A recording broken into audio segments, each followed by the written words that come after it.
Nah, yang penting jangan ada daripada badan kita dan juga pakaian kita serta sesuatu yang kita bawa, nah sesuatu yang kita sandang mengenai daripada najis ini. Jadi kalau mau meliuk ada masalah. Nah, yang penting sedikit pun baik dari pakaian atau badan atau sesuatu yang kita tanggung atau kita bawa mengenai najis tersebut, maka itu hukumnya tidak sampai membatalkan. Jadi kalau hanya sejajar, kalau hanya berpintangan, kalau bahasa daharinya itu kada apa-apa. Wa tajibu izalatul wasmi, dan wajib juga oleh menghilangkan atau in lam yakhaf mahduran, apabila dia tidak mengkhawatirkan atau menakutkan akan suatu bahaya, maksudnya suatu risiko, min mahduratin tayammumi, daripada bahaya-bahaya yang membolehkan tayamum. Nah, jadi itu hukumnya adalah wajib. Atau itu jelas artinya sesuatu yang ditulis di kulit. Nah, kemudian bukan hanya ditulis, tapi juga dimasukkan semacam tintang dan yang seumpamanya, sehingga terbentuklah gambar. Nah, otomatis karena yang ditulis ini adalah kulit, maka akan ada darah yang bercampur dengan tintanya. Nah, itulah yang menyebabkan wasam ini dianggap sebagai najis. Nah, maka kalau dia tidak menemui kesulitan di dalam menghilangkannya, wajib dia menghilangkannya.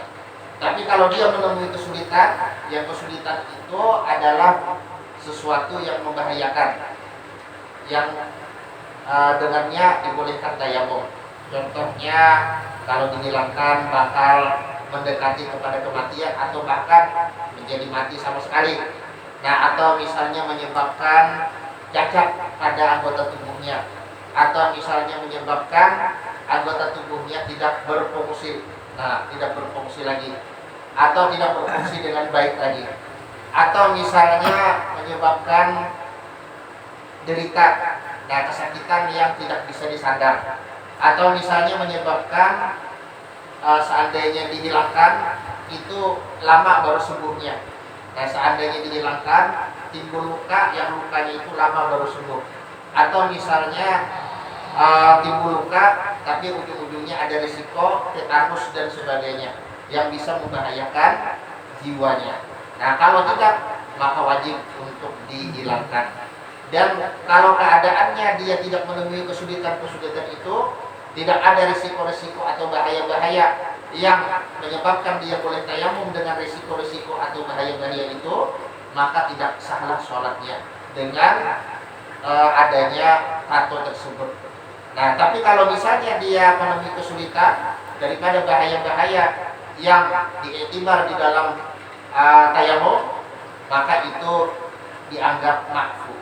Nah, sehingga sah-sah saja dia sholat dengan itu tato. Yang mudah-mudahan Jepang, ya Allah, ada yang bertato di antara kita nih. Nah, kalau ada yang bertato, nah itu kalau bisa dihilangkan maka wajib dihilangkan. Kalau sulit dihilangkan kecuali dengan hal-hal yang tadi, dengan hal-hal yang menyusahkan, hal-hal yang menyebabkan seandainya kita ini kan menemuinya, maka kita bisa bertayamum, maka apa? Maka itu dimaafkan. Yang penting jangan sampai ada sholat. Nah, kalau ada sholat, nah ini perai sama sekali. Mana bertato, mana ada sembahyang. Ya kalau misalnya nih, nah ini tadabling jadinya, tadabling. Nah, jadi kalau kita ada berdosa, jangan dosanya yang tadabling. Cuma yang jelas kita wajib untuk apa? Untuk menghindari dosa. Jangan sampai kita ini berlarut-larut dalam dosa kita. Karena setiap manusia itu pasti melakukan dosa, tapi sebaik seorang pendosa itu adalah yang segera bertobat, segera kembali kepada Allah Subhanahu wa Ta'ala. Nah, kemudian wa yu'fa an mahal istijmarihi. Wa yu'fa dan dimaafkan, maksudnya dimaafkan oleh hukum agama, an mahal istijmarihi, daripada tempat dia beristigmar. Maksud istijmar ini ialah beristinja dengan batu atau yang seumpamanya. Nah, karena sekali lagi yang namanya najis itu kan ada air itu bendanya. Nah, kemudian ada sifat itu terbagi 3, rasa, warna, dan bau. Nah kemudian yang terakhir adalah asar. Nah kemudian untuk keabsahan sholat hanya diwajibkan dua, maksudnya sholat untuk dia sendiri ataupun jadi imam. Nah maka diwajibkan dua, yaitu apa? Yaitu dia harus menghilangkan airnya beserta seluruh sifatnya yang tiga. Adapun asar, nah itu dimaafkan. Asar itu artinya bekas. Maksud bekas ini tidak bisa ditangkap oleh panca indera. Nah jadi kalau kita misalnya kencing, kalau kita siram dengan air maka ketiga-tiganya hilang. Airnya hilang, sifatnya yang tiga hilang, asarnya pun hilang. Tapi kalau kita pakai batu saja, nah maka yang hilang hanya airnya dan sifatnya yang tiga. Adapun asarnya, asar itu kalau melihat zahirnya memang sudah tidak ada. Tapi kalau misalnya kita pakai alat, mungkin pakai mikroskop, bisa saja kelihatan masih ada itu asar. Nah, mata normal kita tidak bisa melihat. Nah, adapun baunya juga tidak bisa dicium lagi. Adapun rasanya mungkin tidak bisa dirasa lagi. Nah, tapi ada itu asar. Yang mana asar tersebut tidak akan hilang kecuali dengan air. Oleh karena itu jelas sekali bahwasanya air itulah yang paling diutamakan di dalam bertoharah.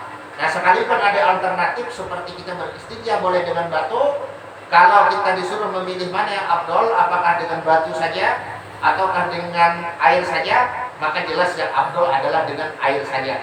Karena kekuatan air ini melebihi daripada kekuatan batu atau yang seumpamanya. Nah maksud seumpamanya ini kan banyak. Pokoknya setiap sesuatu yang suci, sesuatu yang kasat yang mampu menyerap air, dan juga sesuatu yang beku, artinya bukan cair dan tidak dihormati, maka itu adalah sesuatu yang dibolehkan untuk kita pakai sebagai pengganti air di dalam beristinja. Nah jadi tempat istinjanya itu dimaafkan sekalipun ada asar. Nah asarnya itu sekali lagi artinya bekas yang tidak bisa ditangkap lagi oleh panca indera yang normal. Nah tapi bisa diketahui mungkin dengan menggunakan alat. Nah yang pasti asar itu atau bekas najis itu tidak bisa hilang kecuali dengan menggunakan air. Nah itu dimaafkan. Nah tapi ada istilahnya hal yang memberatkan dalam masalah beristimar atau beristinja dengan batu,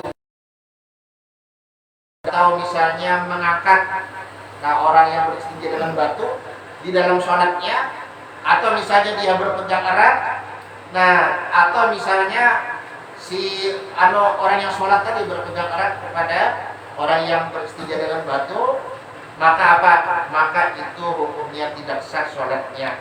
Nah jadi sekalipun itu makruh untuk dia untuk dia sholat sendiri atau untuk dia menjadi imam, itu boleh-boleh saja. Tapi orang ini kadang kau bahagia lawan kita. Jadi orang yang beristinja dengan istighfar dengan batu tidak bisa kita pikul. Tidak bisa kita bawa, maksudnya kita angkat di badan kita ketika kita sholat. Itu sama dengan kita membawa atau mengangkat sesuatu yang mengandung najis. Nah karena itu ada asarnya sedikit. Asar yang tidak bisa hilang kecuali hanya dengan air saja. Nah kemudian kita lanjutkan. Nah termasuk juga manusia yang sudah mati itu tidak bisa dibawa sholat.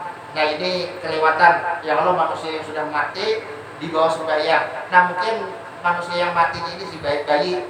Nah kalau orang tua, nah ini keingatan vampir ya udah lah, dari vampir, bukan Cina-Cina tuh dah, bukan vampir. Nah jadi ini kalau kita istilahnya itu mengangkat atau menanggung atau misalnya mengambil mayit, nah otomatis sholat kita menjadi tidak sah. Nah, karena dia mengandung najis. Adapun yang hidup itu dimaafkan. Nah, yang hidup dimaafkan kalau najisnya ada di dalam saja. Nah, yang penting kita tidak tahu bahwa di dalam bagian luarnya, maksudnya itu tidak ada najis. Yang penting kita tidak tahu bahwa di bagian luar daripada manusia yang hidup itu kita tidak tahu, maksudnya tidak tahu ada najis. Nah yang penting kita tidak tahu. Nah ya kalau kita tahu itulah yang berbahaya. Jadi kalau kita tahu ada najis itu yang berbahaya. Kalau kita tidak tahu, nah itu jangan lagi kita membicarakan bersia kan gitu. Nah yang penting kita kalau tahu, Nah orang ini, anak ini misalnya mengandung najis. Nah kita kan tahu. Nah jangan lagi istilahnya di berat-berati lah. Arti di berat-berati ini diolah repot, merepotkan diri sendiri. Yang penting kita kada tahu di bagian luarnya tidak ada najis. Apa kita tidak tahu apakah ada atau tidak maksudnya. Nah maka itu hukumnya adalah sah-sah saja. Jadi begitu. Kemudian kita sambung. Wa antini syari'il mutayaqqani najasatuhu.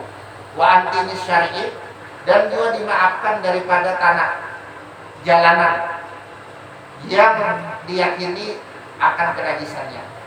Nah jadi ini dimaafkan karena jalan adalah tempat lewat. Nah bahkan semua tempat lewat sekalipun dia sebenarnya bukan jalan, itu dimaafkan kalau ada najisnya.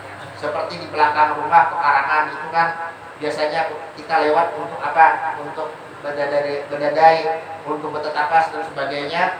Nah pokoknya setiap tempat yang dilewati itu tanahnya sekalipun najis dimaafkan.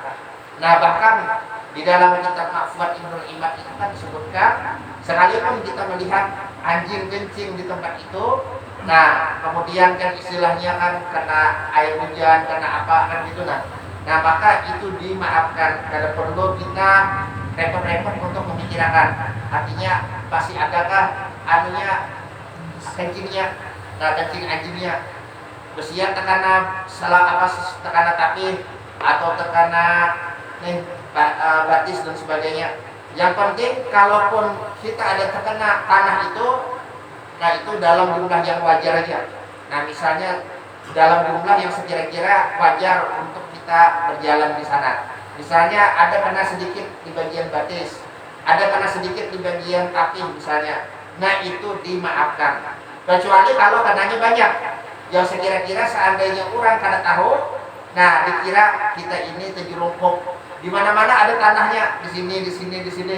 Nah, maka itu tidak dimaafkan. Tapi kalau misalnya terkena tanah najis itu dalam jumlah yang istilahnya wajar, kalau seseorang itu berjalan di sana, pasti ada sedikit kotoran yang menimpa. Nah, yang dianggap wajar itu tidak mengapa. Itu hukumnya adalah dimaafkan saja. Nah, wa amma yata'adzarul ihtirazu anhu ghaliban. Dan daripada apapun, maksudnya najis yang yata'adzarul ihtirazu, artinya terhalang untuk menjaga, artinya sulit, berat untuk menjaga anhu daripadanya, ghaliban pada ghalibnya. Nah adapun yang tidak ghalib, yang nadir itu ada dipatok. Karena yang namanya hukum ini kita mematok yang ghalibnya, bukan yang nadir. Nah yang nadir itu kada dipandang. Makanya anda dirumin kulisai lahu hukmu ghalibihi. Artinya setiap sesuatu yang nadir, yang langka, yang jarang daripada apapun kan gitu nah. Itu hukumnya sama dengan yang kebanyakannya. Kada dipatok, kada dipandang. Nah banyak contoh-contohnya. Misalnya apa? Misalnya kayak masalah mulai dari yang atas-atas itu kan kayak tentang wudu. Nah tentang wudu ini misalnya ada seorang yang dia ini anggaplah sepaling tinggi, atau sepaling tinggi ini kada kawat tergantung kulit bibinian yang manapun, nah bisa timbul bangkit syahwat. Nah itu kada jadi patokan. Ini orang yang sepaling tinggi adalah orang yang jarang. Bang lah. Biasanya kalau bersentuhan kulit antara laki-laki dengan perempuan yang mahramnya sendiri, yang tidak halal nikah, seperti ibu, seperti iksanak, nah seperti acil diwujud, kamanakan diwujud, itu tidak akan bangkit syahwat. Nah sehingga dihukumkan di dalam fikih kalau kita bersentuhan kulit dengan perempuan yang mahram kita sendiri, yang tidak halal untuk kita nikahi, maka apa? Maka tidak akan batal. Alasannya kenapa? Karena tidak ada madinatus syahwat, tidak ada dugaan kuat akan bangkitnya syahwat daripada persentuhan kulit antara laki-laki dengan perempuan yang mahramnya yang haram dinikahi, seperti ibu dan sebagainya. Nah lalu ada orang yang nadir. Arti nadir ini orang yang langka. Kadang-kala tergantung kulit binian yang manapun, termasuk misalnya saudarinya, timbul bangkit syahwat, nah itu tetap ini kada batal. Nah itu kada dipatok, paham ya Allah. Jadi yang nadir-nadir, yang langka-langka itu kada dipatok. Atau misalnya dalam urusan puasa, nah disebutkan dalam urusan puasa itu keluar mani apabila melibatkan laki-laki dengan perempuan, maka itu membatalkan, tapi dengan syarat-syarat. Di antaranya harus pertemuan kulit dengan kulit. Nah kemudian yang kedua harus langsung tanpa ada hair atau tanpa ada penghalang. Nah kemudian yang ketiga, nah perempuannya itu adalah perempuan yang bukan mahramnya, yang halal dia nikahi seperti istrinya sendiri atau orang lain. Nah adapun yang mahramnya itu sekalipun misalnya ada seseorang karena sepanding tinggi tadi, sepanding tinggi, nah lalu misalnya bersentuhan kulit dengan saudarinya sendiri, mungkin terbayang siapa kan gitu, nah mungkin terbayang artis yang lebih lah. Nah lalu timbul istilahnya nih syahwat naik, memuncak lalu keluar mani, nah itu tidak dianggap membatalkan puasa. Nah karena orang yang semacam ini nadir atau langka, artinya orang-orang yang ketinggian sepanding ini jarang, paham ya Allah. Selanjutnya orang-orang yang ketinggian sepanding ini jarang sekali. Nah sehingga hukumnya ini mengumpat kepada hukum yang kebanyakan. Nah hukum orang-orang yang normal itu seperti itu. Nah kemudian kita sambung wayah kalifu bil waktu, dan juga berbeda-beda bil waktu dengan waktu, wa maudihi, dan juga dengan tempatnya. Tempat artinya najis yang sulit dihindarkan tadi. Nah minas saubi wal badani, nah daripada pakaian atau daripada badan. Jadi melihat sikon juga. Nah melihat sikon, misalnya sikon yang biasa kotor itu adalah musim hujan, licak di mana-mana. Nah maka ketika musim hujan itu kemakfuannya lebih kuat daripada ketika musim panas. Ini misal. Nah jadi ini tergantung. Misalnya di musim panas mudah dijaga, di musim hujan karena licak sulit dijaga, maka kemakfuannya berlaku di musim hujan saja. Nah ini yang perlu kita garis bawahi. Cuma juga jangan sampai salah tafsir. Nah jangan sampai salah tafsir. Nah jangan sampai kita menganggap ada perbedaan hukum antara satu tempat dengan tempat yang lain. Nah sehingga di sini halal, di sana haram, di sini jadi halal. Nah itu kadang-kala kan seperti itu. Artinya hukum itu ada hukum yang sudah pasti, nah ada hukum yang sifatnya kondisional. Nah itulah yang masuk dalam kaidah al-hukmu yadurru ma'al illah wujudan wa adaman. Artinya hukum itu beredar bersama ilahnya, nah bersama latar belakangnya. Kalau ada ilahnya maka ada hukum, kalau tidak ada ilahnya maka tidak ada hukum itu. Nah tapi ini tidak berlaku untuk semua. Nah sebagaimana orang-orang Islam liberal, orang-orang Islam liberal itu mereka mengatakan bahwasanya untuk urusan jilbab itu di Timur Tengah saja. Nah adapun di Indonesia kada berjilbab kada apa. Kenapa? Alasannya orang-orang di Timur Tengah, nah ini banyak alasan. Di antaranya dabu, ya kan gitu kan. Nah jadi perlu pakaian yang lebih tertutup dari di tempat kita. Kalau di tempat kita kada tapi ada dabu. Nah kemudian juga ada yang beralasan di antaranya kalau di Timur Tengah laki-lakinya sepandingnya tertinggi daripada di wadah kita. Nah kalau di sana harus lebih tertutup, kalau di sini kadang-kadang agak terbuka, misalnya tanpa jilbab. Nah misalnya ini menurut pemikiran orang-orang liberal. Nah jadi intinya hukum itu ada yang sudah pasti, ada yang sifatnya kondisional. Nah yang bisa berbeda masa dan tempat, nah berbeda hukum dengan perbedaan masa atau perbedaan tempat, itu yang sifatnya kondisional. Adapun yang sudah pasti-pasti ini kadang-kadang diubah-ubah. Nah misalnya kewajiban untuk perempuan muslimah mengenakan busana muslimah, nah itu sudah pasti dimanapun. Nah sama ada dia tinggal di Indonesia, ataupun dia tinggal di Malaysia, ataupun dia tinggal misalnya di Eropa sana, tetap tidak ada alasan untuk tidak berpakaian dengan pakaian muslimah. Nah, kadang-kala misalnya sampai ke Eropa, menyesuaikan dengan orang Eropa, pakai pakaian yang serba mini, nah itu tidak bisa. Nah, itu hukumnya sudah pasti. Yurnina alaihinna min jalabibihinna, itu kan sudah pasti di dalam surah Al-Ahzab. Artinya para perempuan itu disuruh untuk mengulurkan jilbabnya. Bukan cuma mengenakan jilbab, tapi juga mengulurkan jilbabnya. Artinya jangan sampai dia memakai jilbab hanya sekedar lilitan di kepala. Tapi yang bujur-bujur artinya diulurkan, dan juga bujur-bujur yang setelan sesudahnya disesuaikan. Karena ada sebagian perempuan yang atasnya pakai jilbab, ternyata badannya pakai apa? Pakai pakaian yang ketat-ketat. Nah, ini juga percuma. Nah, kemudian nanti ke bawah lagi semakin ketat. Nah, ini makin percuma. Kan seperti itu. Kemudian kita sambung lagi. Wa amadamul basarati, dan adapun darah jerawat. Nah, ada sebagian orang menganggap bahwa jerawat ini tanda kesuburan. Ada sebagian yang itu. Nah, tapi dalam mesti juga. Yang pasti ini jerawat adalah penyakit kulit. Nah, ada yang menganggap bahwa jerawat ini adalah tanda pubertas, artinya anak-anak yang beranjak dewasa akan berjerawat. Wallahu alam.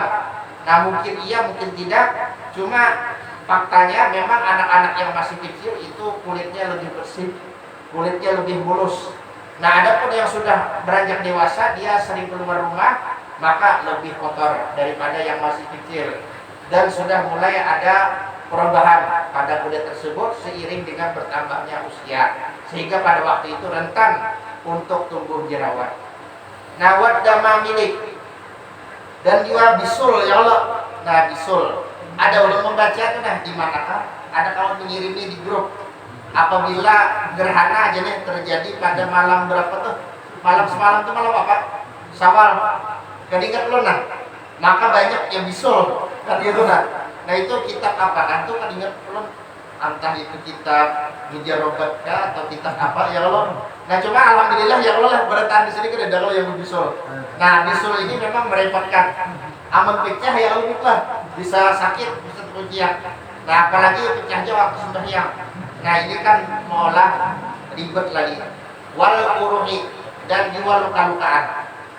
Nah maka luka-luka, nah sama ada yang masih hanyar ataupun yang sudah mulai jadi koreng kan gitu. Nah yang masih lembab kan gitu, masih lembab lukanya. Nah itu wal qaihu, dan juga nanah. Nah waswadidu, nah swadidu ini mungkin nanah putih lah, nanah yang bening. Karena nanah ini ada yang keruh, ada nanah yang bening. Nah kalau kain itu nanah yang keruh, yang warnanya semacam kecoklatan. Adapun sodif itu nanah yang putih, yang keputihan warnanya. Minha, daripada apa? Dan bermula kain dan sodif. Nah baik itu nanah yang kecoklatan atau nanah yang keputihan, itu termasuk daripada kuruh, daripada luka-luka. Nah yang istilahnya itu termasuk najis. Wadamul baronisi, dan juga darah kutu. Wal komli, dan darah kutu kepala. Nah kalau baronisi ini kan kutunya lebih umum. Nah kalau komli ini kurang lebih kutu kepala. Nah ini molah gatal. Wal bakuli, dan juga darah nyamuk. Nah ini yang rancak di wadah kita yang lebih pelah. Wal baki, nah ini apa bahasa kitanya, pempijit. Pempijit ini yang maulah repot. Nah jadi ulun ya seumur-umur tuh. Nah ini kan istilahnya mungkin orang luar mungkin yang membawa macam-macam versinya. Ada yang mengatakan versinya ini orang Indonesia yang membawa pijit ke Darul Mustafa sana. Nah kemudian ada yang memandangkan orang Afrika kan gitu. Nah cuma kalau melihat pempijitnya memang lebih dirampok pada pempijit di wadah kita. Cuma belum tentu juga orang Afrika ya Allah istilahnya nih yang membawa tuh. Tapi tegandal kan. Nah tegandal kalau yang gandal-gandal ini orang Eropa. Nah cuma orang Eropa ini kan biasanya lebih bersih. Biasanya walau alam. Cuma ada satu fakta orang mendengar, ada gaib. Tahu kalau pengertian gaib? Gaib ini bubuhan pemandu wisata dan membawa bubuhan turis-turis tuh. Nah gaib ini biasanya kita bahasa Inggris. Sekali dia ujar gaib, Bukuhan turis-turis yang datang di wadah kita ini jarang mandi kan, paling 2 kali 3 kali sehari aja mandi ujar, walau alapang lah, kada tahu juga. Nah, wa mau diul pasti wal hijamati, dan juga istilahnya tempat apa namanya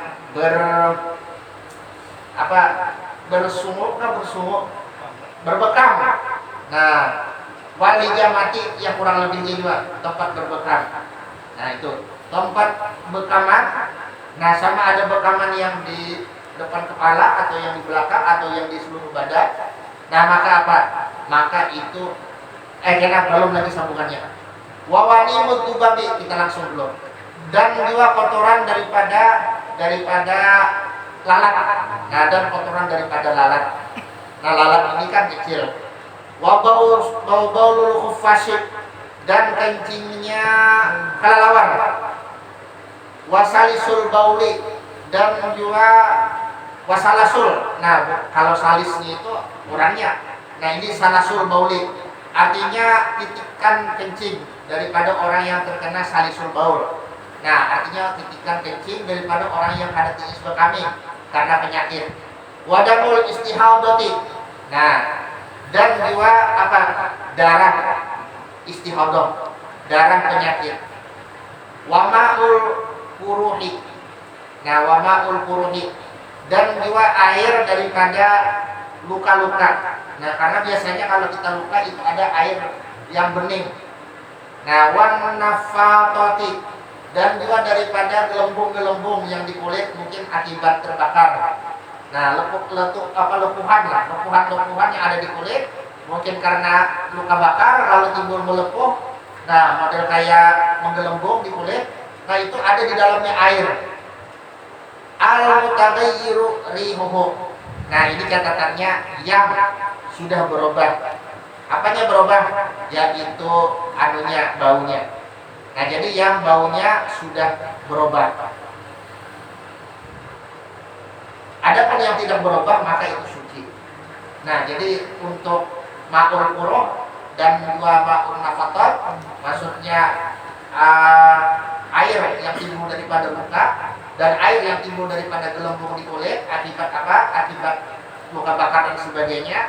Nah, itu yang dianggap najis ialah yang berubah baunya. Adapun yang tidak berubah maka itu dianggap suci. Maka yang seberatan itu fayu'fa an qalili dzalika wa kasirihi, maka dimaafkan dari sedikit yang demikian dan juga daripada banyaknya. Nah, ini jadi baik yang sedikit atau yang banyak, yang penting tidak ada sesuatu cairan lain misalnya yang ajnabi, yang tidak ada kaitannya, tidak ada urusannya dengan itu yang disebutkan, yang datang yang mencampurinya. Nah, kalau ada datang sesuatu yang cair semacam itu lalu mencampuri daripada hal-hal yang sudah disebutkan tadi, nah maka itu pun juga tidak dimaafkan. Nah, itu pun juga tidak dimaafkan, kan seperti itu. Sama ada basahnya, lembabnya ataupun keringnya. Sama ada di badan ataupun di pakaian. Nah, ini hukumnya adalah dimaafkan. Illa idza farsha thawbal ladzi fi dzalika. Illa idza farsha thawba. Nah, kecuali apabila dia membentangkan akan pakaian, akan kain. Alladzi fi dzalika, yang kain itu di dalamnya yang demikian. Maksudnya yang disebutkan tadi nah, mulai dari wa amadamul basarati wa damamili dan seterusnya. Nah, kecuali apabila dibentangkannya. Aw hamalahu li ghairi daruratin, atau menanggung maksudnya akan sauk yang ada mengandung hal-hal yang sudah disebutkan tadi. Nah, artinya kain yang mengandung hal-hal yang sudah disebutkan tadi tanpa darurat atau tanpa hajat. Fayu'fa an qalilihi duna kasirihi, maka itu hanya dimaafkan sedikitnya, tidak dimaafkan banyaknya. Adapun sedikit atau banyak, nah intinya itu tergantung daripada urut, daripada penilaian umum. Nah, artinya kalau cuma sedikit artinya kan kayak apa? Kayak ya ujung kuku ini kan menurut urut itu masih sedikit. Nah, ada lagi yang mentakdirkan seperti koin. Nah, koin bagoli, nah itu koin yang ukurannya kecil. Nah, itu kalau di atas koin bagoli yang seperti ini kurang lebih, maka itu tidak dianggap sedikit. Ya berbagai macam lah. Yang penting kembali kepada pandangan umum. Nah, kalau menurut pandangan umum itu sedikit, maka berarti hukumnya sedikit. Kalau menurut pandangan umum itu adalah banyak, maka berarti itu banyak. Adapun masalah sedikit atau banyak itu tergantung seperti yang disebutkan. Nah, ada yang dimaafkan sedikitnya dan juga banyaknya, ada yang hanya dimaafkan banyaknya saja, sedikitnya saja. Nah, intinya seperti itu. Jadi yang demikian itu dimaafkan dengan 3 syarat. Yang pertama kan kada bercampur dengan cairan lain misalnya atau sesuatu yang lain, bukan cuma cairan. Nah, makanya itu kan dikatakan apabila kita ini menangkap nyamuk, nah darahnya itu bisa saja dimaafkan. Tapi kalau misalnya sudah ada bangkainya, bukan cuma darahnya, bangkainya pun menempel di sana, maka itu tidak dimaafkan. Kenapa? Karena ini terdabling, mana darah, mana bangkainya pulang. Nah, akhirnya tidak dimaafkan sama sekali. Dan juga syaratnya itu mesti tidak melampaui tempatnya, tempat yang istilahnya ini biasanya berdiam di sana ketika ini keluar. Nah, itu yang seperti itu. Jadi kadang melewati, artinya menurut batas yang normal saja. Nah, ibarat misalnya jerawat, nah sampai mana kan biasanya jerawat itu kan mengembang yang batas normal. Kalau batas yang sudah tidak normal, apalagi sudah istilahnya menempel ke sana kemari, nah maka itu jelas tidak dimaafkan lagi. Dan juga intinya untuk dimaafkan banyaknya itu adalah jangan sampai terjadi dengan kesengajaannya, dengan perbuatannya. Nah, kalau hal-hal yang tadi disebutkan tadi, syarat-syarat yang disebutkan tadi tidak terpenuhi, maka hanya sedikitnya aja yang dimaafkan. Adapun banyaknya tidak dimaafkan. Nah, jadi darah ini memang banyak dimaafkan. Lantaran apa? Lantaran makhluk hidup itu biasanya ada darah. Nah, walau alam jin, adapun kita dan binatang itu ada darah. Nah, oleh karena itu darah ini banyak dimaafkan. Nah, ini banyak dimaafkan. Manusia atau binatang perlu darah. Oleh karena itu kalau ada terjadi pembacokan atau terjadi istilahnya penusukan, nah sampai akhirnya kehilangan darah banyak, maka orang itu bisa meninggal dunia. Jadi darah itu termasuk daripada sesuatu yang vital, sesuatu yang sangat penting di dalam diri manusia atau di dalam diri binatang. Oleh karena itu perhitungannya pun sangat berat. Artinya kita tidak boleh meneteskan satu darah pun daripada diri kita atau daripada orang lain tanpa hak, tanpa yang dibenarkan, tanpa alasan yang dibenarkan di dalam agama kita. Nah, kemudian lagi kita sambung. Wa yu'fa'an qalil damil ajnabi ghairil qalbi wal khinziri. Dan dimaafkan daripada sedikit darah ajnabi. Nah, artinya darah dari orang lain. Nah, atau dari dirinya sendiri, tapi apa? Tapi misalnya terjadi perpindahan. Artinya asalnya di tangan kanan lalu pindah ke tangan kiri. Nah, itu adalah apa? Itu yang sudah pindah dianggap ajnabi. Yang asalnya di paha kanan lalu berpindah ke paha kiri. Sekalipun itu dari diri kita sendiri, maka itu adalah najis yang hanya dimaafkan sedikitnya. Nah, sama seperti najis yang berasal dari orang lain. Nah, ataupun dari binatang lain selain binatang-binatang yang disebutkan tadi. Nah, adapun binatang-binatang yang disebutkan tadi, nah ini kan banyak. Seperti misalnya kutu atau kutu kepala atau nyamuk atau pempijit dan sebagainya. Nah, atau kotoran daripada lalat kan gitu nah. Nah, tapi ini lain lain darah, ini kotoran. Nah, maka itu dimaafkan. Kenapa? Karena memang sulit dihindari. Jadi ada peluang dimaafkan banyaknya, bukan cuma sedikitnya. Nah, dengan syarat-syarat yang sudah disebutkan tadi. Nah, jadi yang ini darah kutu atau darah kutu kepala atau darah nyamuk atau darah pempijit itu bisa saja dimaafkan banyaknya. Nah, bukan hanya yang sedikitnya. dengan syarat-syarat yang sudah disebutkan tadi. Nah, adapun yang lain daripada itu tidak dimaafkan kecuali hanya sedikitnya, darah apapun. Nah, kecuali apa? Anjing dan babi. Maka anjing dan babi ini menurut mazhab Syafi'i sebukuan najis mughalladah. Sama ada hidupnya atau matinya. Kan seperti itu. Sebukuan, sama ada liurnya ataupun darahnya, sama. Tidak ada beda. Sebukuan adalah najis mughalladah. Padahal apa? Padahal ini anjing pintar. Lebih pintar dari kucing katanya. Nah, cuma Allah Ta'ala sudah menetapkan bahwa dia adalah najis mughalladah. Nah, apa boleh buat? Kan seperti itu, aku boleh buat. Nah, adapun kambing yang babi, inilah yang diributkan sekarang.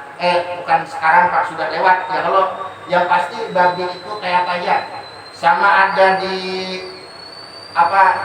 Eropa, sama ada di mana? Sama ada di Afrika, bahkan sama ada di wadah kita di Kalimantan. Itu hukumnya babi adalah haram. Tidak ada yang membolehkan, sekalipun yang menjualannya orang Islam. Nah, jadi ulun terkajut juga. Nah, itu ada warung babi Bipang, Ambawang, sekalinya dia orang Islam di daerah situ. Di daerah mana? Di daerah Kalbar. Nah, ada warung yang top ternyata akunnya orang Islam. Nah, alasannya karena banyak di sana orang-orang non-Muslim daripada etnis Dayak ataupun etnis Cina. Nah, itu untuk mereka. Artinya kita kadang-kala menghalang-halangi mereka makan babi, kan itu adalah hak mereka. Nah, adapun untuk kita orang Islam, ya jelas kita dilarang untuk menganjurkan orang makan babi. Nah, itu adalah termasuk daripada dosa dua. Nah, jadi kita mesti berhati-hatilah dalam perkara ini. Kalau misalnya kan ada apa-apa, kena hidup-hidup aja, karena ujung-ujungnya yang di bawah-bawah kita ini menyangka babi halal. Nah, lantaran apa? Lantaran orang-orang yang terdahulu kagak bereaksi apa-apa. Nah, sesuatu yang didiamkan saja tanpa ada reaksi kadang menyebabkan orang menyangka itu adalah perkara yang sah-sah saja atau perkara yang bagus-bagus saja. Nah, makanya ujar Imam Syafi'i itu al-alimus sakit itu adalah syaitan akhras. Artinya orang yang alim dan diam atas kemungkaran, maka itu adalah setan yang bisu. Nah, jadi orang alim itu jadi setan kan gitu. Nah, apalagi yang ada alim ya, kalau biasanya deh ya, tapi belum tentu jawaban. Ada juga yang bujur-bujur setan. Nah, walau alam, yang pasti yang namanya ilmu itu Allah Ta'ala bisa saja memberikan kepada siapapun. Nah, karena ilmu ini ada yang hanya sebatas di otak, ada yang sampai ke hati. Nah, ilmu yang sebatas di otak ini bisa saja diberikan kepada orang yang selain orang yang baik atau orang yang soleh. Bisa diberikan kepada orang yang fasik, bahkan bisa diberikan kepada orang yang kafir.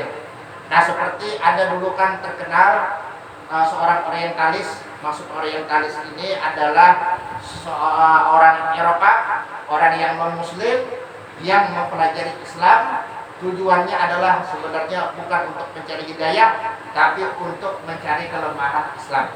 Ada di zaman dahulu Snock Rogers. Nah, dia ini orientalis, dari kecil sudah belajar bahasa Arab. Nah, sampai akhirnya dia dewasa, dia menjadi sarjana dalam jurusan agama Islam. Nah, kemudian dia berkelana dari satu tempat ke tempat yang lain, sampai akhirnya dia dipekerjakan oleh Belanda untuk menjadi mata-mata, untuk menjadi agen rahasia.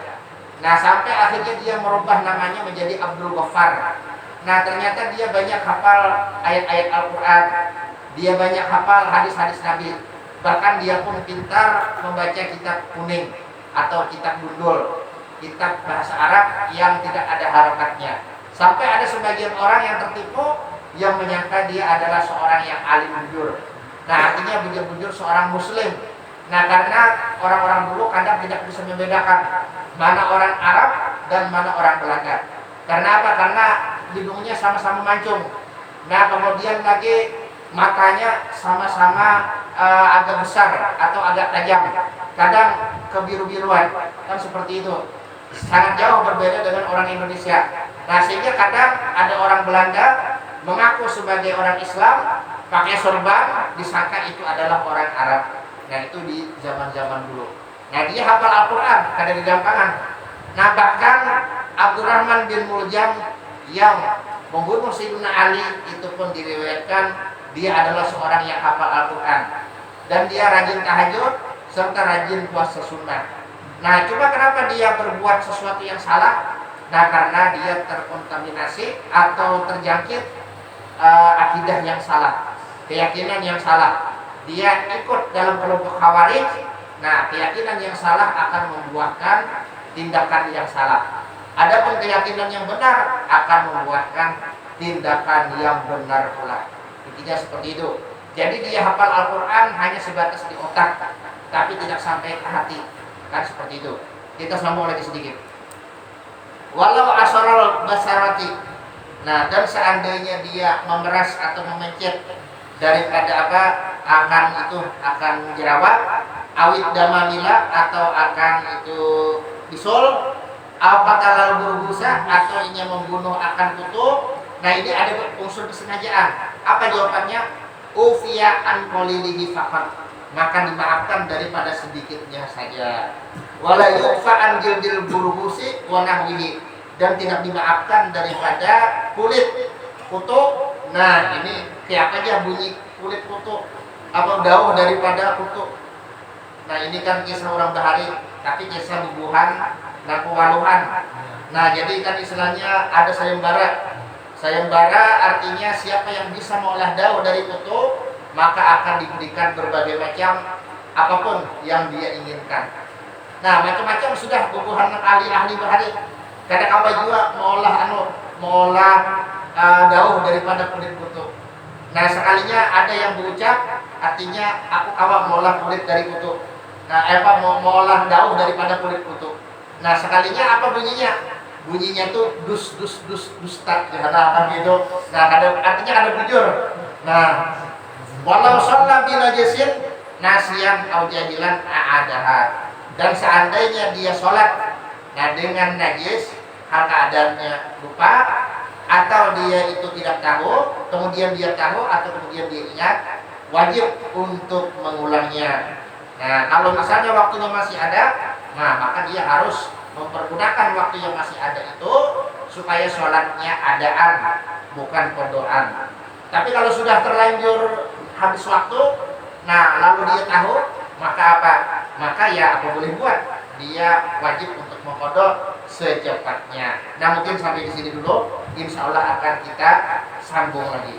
Nah jadi ini masalah sholat memang masalah yang agak panjang.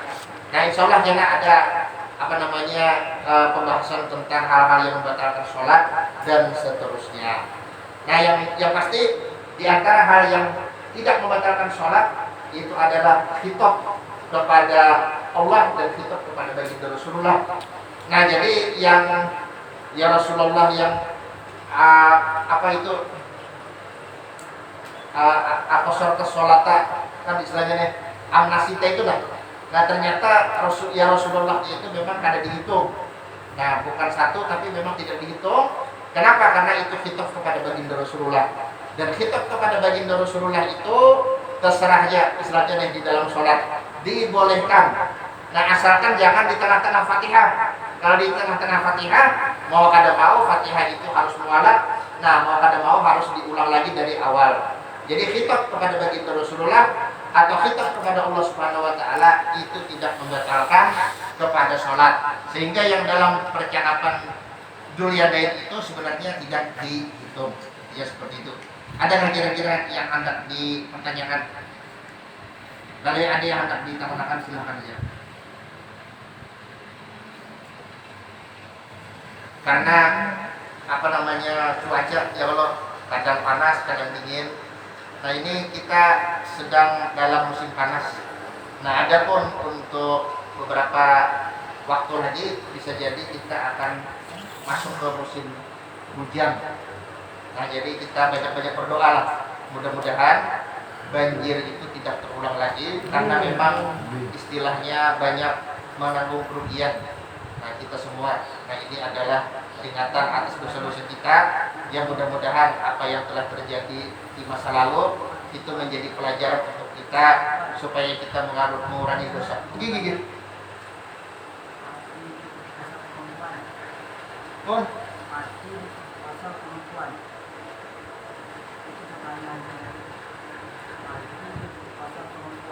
gigi. Mati diperkosa binian.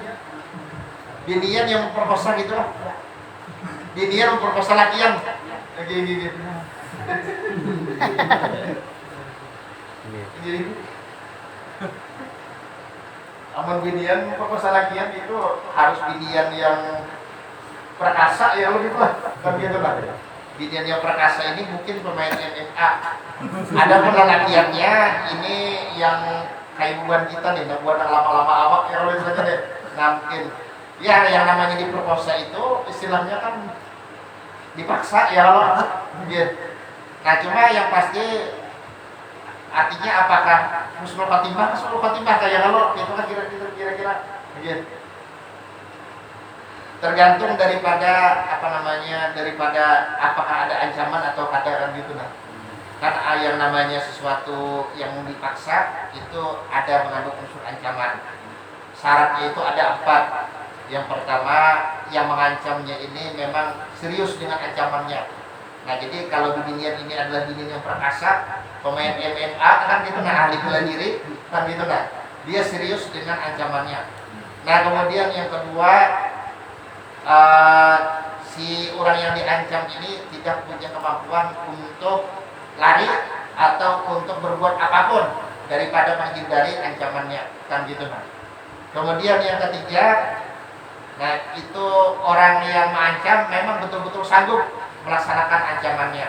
Kalau yang mengancam ini stroke, nah ini jelas kan diatok kan gitu nah. Kemudian yang keempat itu tidak ada koordinator ikhtiar. Maksudnya ini ada kededa istilahnya nih rasa senang lah di dalam hatinya. Artinya di dalam hatinya kan pas disuruh berzina kan gitu nah. Nah ini juga yang mencari ya dalam hatinya nih. Nah itu koordinator ikhtiar kan. Nah itu kemudian ada lagi yang menafsirkan koordinator ikhtiar itu diberikan 2 pilihan. Hendak si Ano kah, hendak si Ano kan. Nah ternyata dia memilih si Ano atau memilih si Ano, maka itu koordinator ikhtiar. Nah maka apa? Maka itu tidak boleh tidak dianggap sebagai ikroh atau paksaan yang menyebabkan kita boleh menggawi sesuatu yang haram. Intinya itu. Nah jadi kalau ada paksaan kan gitu nah, dengan terpenuhi seluruh unsur-unsur tadi, nah maka apa? Maka itu ini ada berdosa. Nah seperti misalnya meninggalkan sholat dipaksa dengan unsur-unsur itu terpenuhi, atau disuruh berbuka puasa, nah dengan terpaksa tapi dengan apa yang telah disebutkan dari syarat-syarat terpaksanya bagaimana. Nah termasuk juga misalnya berzina menurut satu kaul. Adapun menurut kaul yang lain tidak boleh, tetap tidak boleh. Nah sama seperti membunuh orang lain tidak boleh. Sekalipun kita dipaksa, maka kita wajib untuk dibunuh untuk merelakan diri kita dibunuh daripada membunuh orang lain. Intinya seperti itu. Nah jadi atas satu kaul tadi yang membolehkan berzina karena dipaksa. Nah artinya dengan apa syarat tadi yang terpenuhi. Nah lalu pas serahatan berzina tadinya mati. Nah maka istilahnya kan karena dipaksa tadi dengan terpenuhi apa syarat, matinya ya mati biasa aja bang. Nah cuma kalau apa syarat tadi kada terpenuhi, lalu ini berzina lalu mati, ya jelas itu mati dalam keadaan berbuat maksiat. Intinya seperti itu.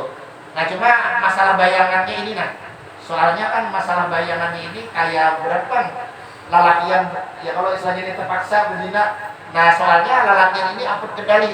Makanya di dalam dalam berpuasa yang terkena kafaratul uzma itu hanya lelakian. Nah kenapa? Lantaran kendalinya ada di lelakian. Nah yang pahamnya keberatan. Artinya masalah terjadinya jima itu tergantung kepada lelakian. Kalau di binian ini istilahnya ada andilnya. Artinya sekalipun dipaksakan gitu nah, tetapnya istilahnya nih ada andil untuk menentukan apakah terjadi jima atau tidak. Ada laki-laki itu yang menentukan adil.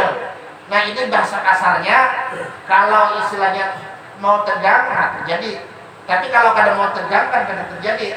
Nah cuma mungkin ada cara, mungkin orang ini mengolah supaya mau tegang. Entah misalnya dipaksanya untuk minum obat atau kayak apa, nah itu nah mungkin kan istilahnya nih.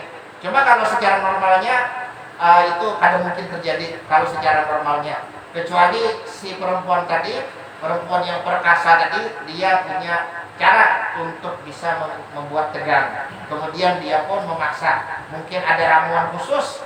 Nah sekalipun istilahnya pikirannya kosong, kalau sudah terminum obat itu misalnya atau ramuan itu langsung tegang. Nah boleh jadi seperti itu. Nah cuma ini adalah sesuatu yang hampir tidak terbayang terjadinya. Nah seperti itu. Paham ya kalau lah? Itu kira itu tuh. Ada kan lagi kira-kira yang harus diterangkan? Silakan. Gini.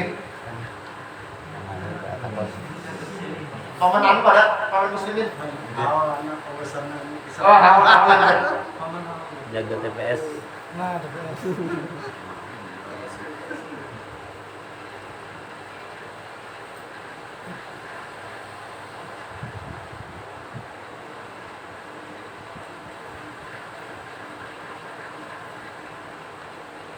Ya kalau qobliyah badiah itu boleh jangan qobliyahnya aja atau badiahnya jangan gitu loh.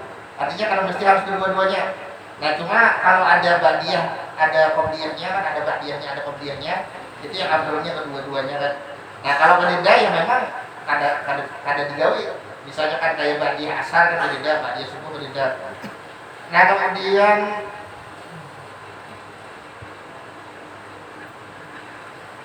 artinya qobliyah apa-apa aja ya kalau lah.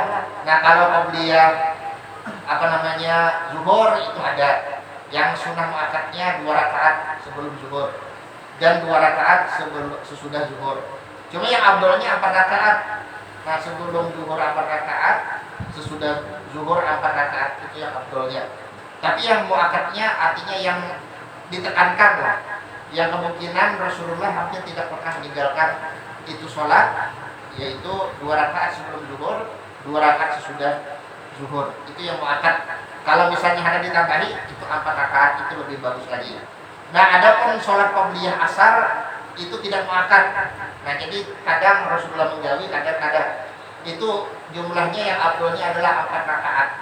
Kalau dikurangi 2 rakaat ada masalah. Asal jangan serakaat aja. Ya kalau misalnya nih, nah serakaat kali yang sudah urusannya. Itu sembahyang witir. Adapun maghrib, nah itu juga yang muakkadnya sesudahnya ba'diyah. Adapun yang qobliyah itu tidak muakkad. Nah jadi qobliyah tidak muakkad. Bahkan menurut sebagian mazhab tidak ada qobliyah maghrib. Ini menurut sebagian mazhab kalau tidak salah mazhab Hanafi. Mereka tidak meyakini adanya qobliyah maghrib. Tapi kalau dalam mazhab kita mazhab Syafi'i, qobliyah maghrib itu memang ada, tapi tidak muakkad. Artinya kalau kita gawi ya tetap dapat pahala, tapi istilahnya kalau Rasulullah itu tidak kadang menggawi kadang-kadang. Nah untuk qobliyah maghrib, ada ba'diyah itu beliau selalu menggawi. Jadi yang selalu beliau gawi ini artinya yang kesunahannya lebih kuat. Nah artinya kalau kita kerjakan maka pahalanya lebih banyak lagi. Tapi kalau bisa keduanya tidak masalah dan pahalanya keduanya kita dapatkan. Nah kemudian isya, nah itu qobliyah lalu ba'diyahnya itu sunnah muakkad, yaitu 2 rakaat. Qobliyah ba'diyahnya sunnah muakkad. Adapun subuh, nah ini muakkad benar, yaitu 2 rakaat sebelum subuh. Adapun ba'diyahnya kada. Nah 2 rakaat sebelum subuh itu khairum minat dunia wa ma fiha, kan seperti itu. Sholat fajar, 2 rakaat sholat fajar itu adalah lebih baik daripada dunia dan daripada segala isinya. Nah kemudian usolinya,